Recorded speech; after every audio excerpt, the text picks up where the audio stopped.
Welcome back to Rocky Ridge Auto. Today we have a Kia Carnival van. Perfect minivan, has the third row, of course, have stowaway seats, rear climate, heated front seats, as well as plenty of other features like a touchscreen display and much more. So let's go ahead, hop inside and take a look. Up front here you have a huge area. This is plenty of cabin space within this van, but let's go ahead and check out the mileage. This thing has 29,000 miles. You can see everything up on the dash within your instrumental panel right here on the right hand side. So you of course can see things like your accumulated info that's tracking mileage. You also can find out things like your settings, your tire pressure, your tension level, customizing that, your safety settings, everything in between. But let's go ahead and take a look at your digital miles per hour and keep it at that. You have the rest of the settings on your steering wheel. Steering assist, this helps you stay in the lines while you're driving, as well as your cruise control settings for on the highway. You have your volume, tune, hands-free calling, and voice commands, as well as your stored favorites for your stations. But let's go ahead and check out to the left of the steering wheel right here, where you have your brightness for the interior of the vehicle, and then you have your lane keep. This helps you be warned when you're close to the lines on the road, and then you have your traction control off. You have your door controls right here, as well as you can actually turn off your rear power doors in case the kids are trying to get in and out and stuff like that with locking the doors, as well as just a nice little handy thing to be able to turn on and off. But let's take a look to the right of the steering wheel now, where you have your touchscreen display. You have your home menu, which has what you're listening to, your Apple CarPlay, Android Auto widget, phone connection, menu options, media, and setup. So in media, you can see your Apple CarPlay, Android Auto. You can see your Apple CarPlay and Android Auto, AM and FM radio, Bluetooth audio, and you also, of course, have your USB music. So have your setup, which is things like your device connections, climate, Wi-Fi, general, sound, customizing this however you would like. You also have your buttons on the side here. Let's go back on home and we can access your menus, which is your phone projection, quiet mode, setup, as well as your user manual that will have a QR code in case you don't have a user manual in your glove box. But you do, so you don't have to worry about that. Going back on home, you have your volume and tune on the side here.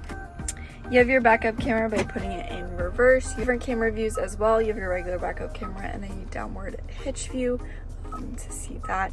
Back to your camera view, and then you also have a sonar that will pop up on the dash to let you know you are near anything, to be warned and stay safe while driving. Put this back into park, and I think that's pretty much the gist for up on the screen. You have your adjustable vents right below that, as well as one on the side, one over here. You have your hazard lights down below, engine start stop button that you have your key fob for. Your key fob has lock and unlock, alert system, remote start, and then you can actually hold these in and open up the back doors when you're outside the vehicle, which is nice and neat to be able to access.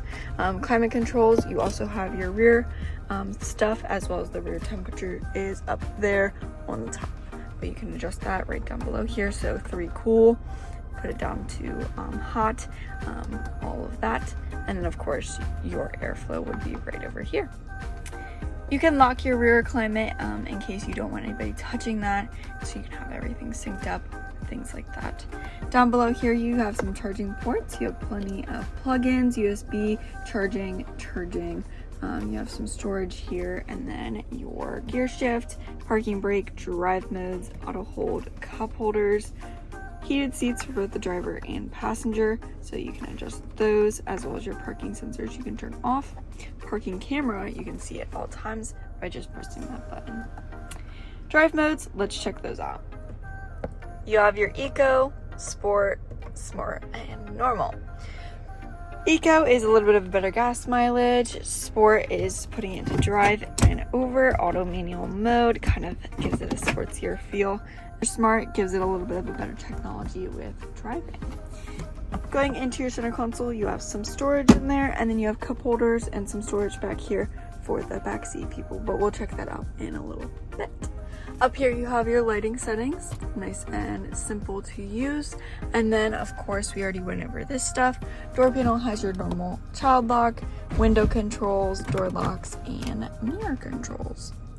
You do have your blind spot warnings up on the mirror, which is nice to know when someone is in your blind spot and you don't see them. So let's take a look at the interior of this Kia. You have black leather seating, and then you have a little bit of a light accent around the vehicle, but mostly black, dark interior. You have your automatic seats, moving that with ease, of course. Let's take a look at the back seats and third row. So you have two ways that you can open up this back door here. You have the button that you can press, or you can lift the handle and it'll open up. Taking a look back here, you have a charging port and some storage, as well as the cup holders like I mentioned. But this charging port isn't the only one. You have charging ports on either side of the seats here to plug in your devices, nice and handy, as well as pockets in back of the seats. This is the open and close door release that is on either side, as well as you do have your handle there that you can pull back to open up. You do have your middle seat. The middle seat down, you can have cup holders and a little tray, so you can have plenty of open space and still be able to sit people back there. But as of course, this also doubles as a seat. Let's take a look at the third row a little bit here. So third row, you have some seats, cup holders, and of course a charging port back here on either side. But let's take a look at the trunk space with the third row up. Closing this is nice and easy. Of course, you also can press the button. You don't have the automatic lift gate, but it is nice and easy to open up the back of this Carnival. You do have a charging port on the right hand side and then some pockets on the left hand side. So you do have a decent amount of space even with the third row up, which is nice and convenient to have, but you also can fold down these seats. Putting down the back portion of the seat, you can pull on this and put it into your stowaway area, and it is nice and neat to have a flat storage all throughout. And of course those seats can all get put down to have some flat storage as well. Third seat belt right up top here, and then nice and easy to pull up, lock into place, and pull up. You do have headrests that you also can extend, but that about wraps up this Kia Carnival. Nice sturdy handle up top here, and shut this. And that is all I have for today for this Kia Carnival van. If you have any questions, feel free to text or call us at 717-733-895, or you can always stop in for a visit. Test drive this van, see if this is for you. But until next time, bye.